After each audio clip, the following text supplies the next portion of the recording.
All right, so in the engine bay, we have the new Y system that I have got set up. We did 5/16 brass crush fittings to 6AN males.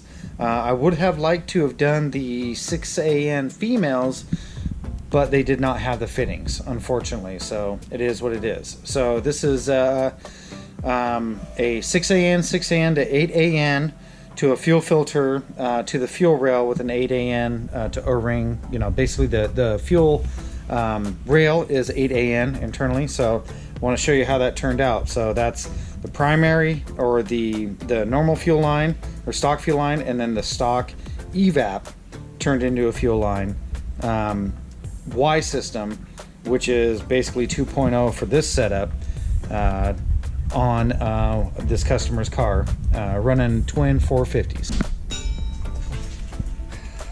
What are we doing? Well, I was actually, since I actually didn't do the, I should have actually done it, you know, as I was doing it, but since you didn't do things right the first time, we have to make a third video now? No, I just wanted to do a recap because I didn't actually do the video initially, but, you know, with the Y system and stuff, so. I was just going to explain that down low, the Evap line right there, okay, got it. Evap line to crush fitting there. Now, there you go, way better light, okay. And then here, real close, that one is the stock fuel line, and that's the 5/16 crush to 6AN male.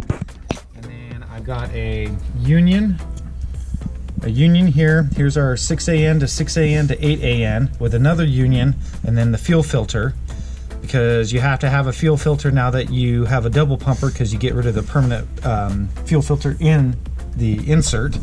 Got a bunch of stuff in the way, but I got a 90 right there, running all the way back up to a 90 here, and then he's got his fuel lab, you know, going back, and then this ties back into the stock return.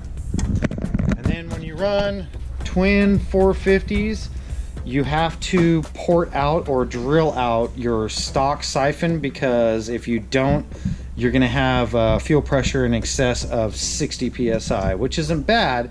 But if your tune is rated for stock fuel pressure, when the second pump comes on, you're going to have an issue.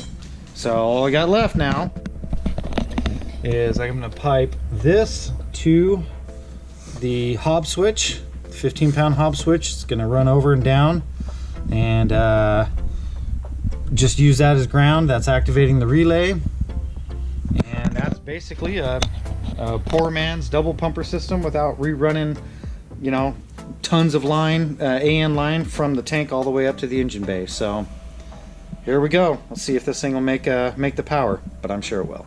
All right, guys. So next project 2, what we're gonna do is we're gonna do 16AN upper radiator hose. So to do that, I had to I'm cutting this off, and then I'm welding my 16AN on here. I'm gonna pull the radiator out. I'm going to cut this off as flush as I can, weld the 16AN on.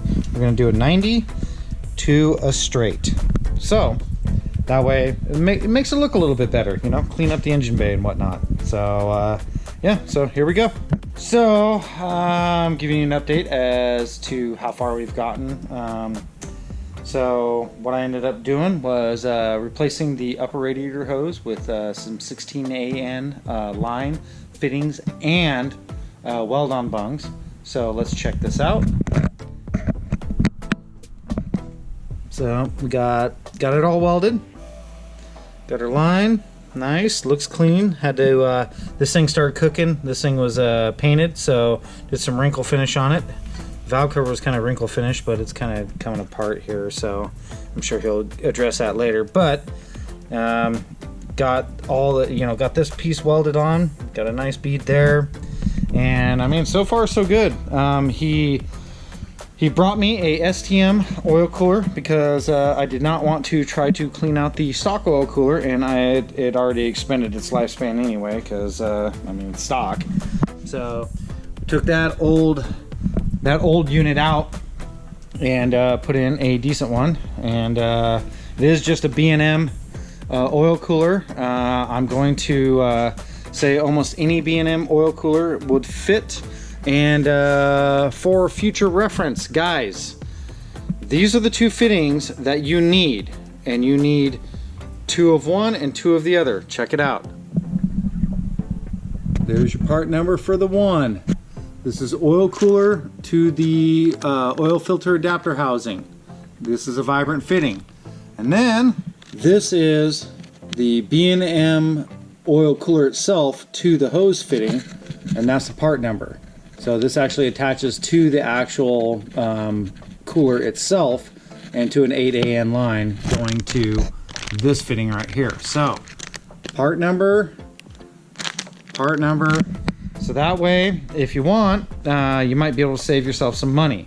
The only other thing you're going to need is 2 regular 8AN to hose and 90s.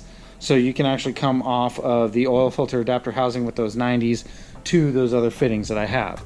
So it'll be 3 feet of 8AN line, 2 8AN to hose fittings, 2 of the oil cooler thread adapters basically, and then the other thread adapters that actually go on the oil filter adapter housing. So there you go.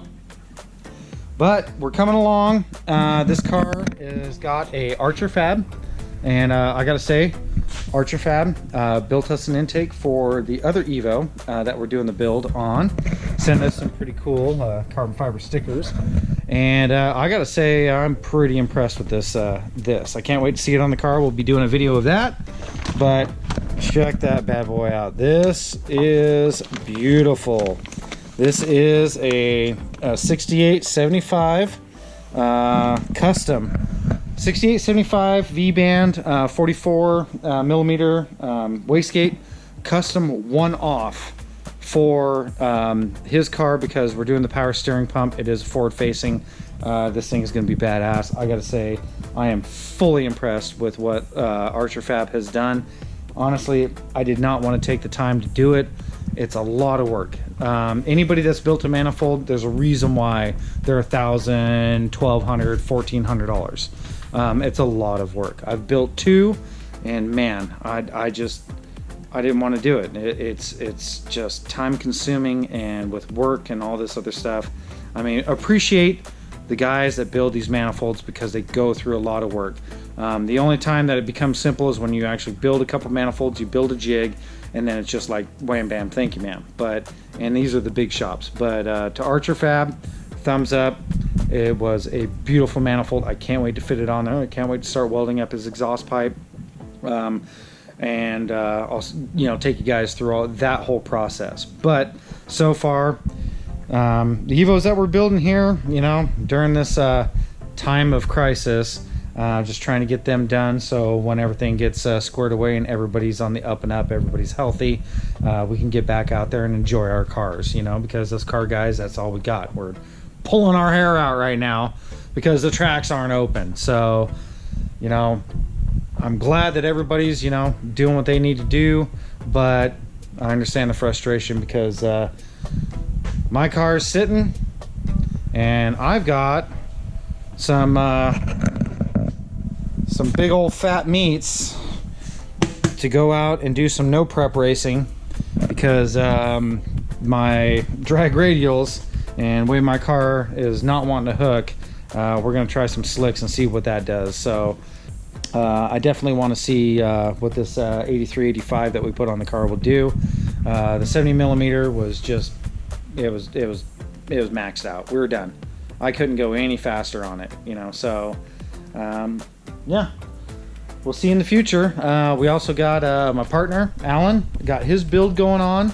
We're going to try to we're building the D-stroked long rod 2-1 that we've got in Mark's car.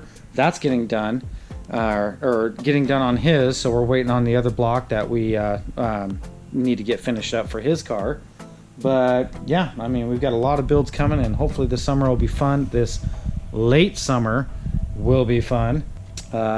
Subscribe, like, comment, and just let us know how we're doing. And we just want to show you guys, how we do it, and build some of the fastest Evos in Idaho as of right now. So Glad that you guys have been following us, and stay tuned.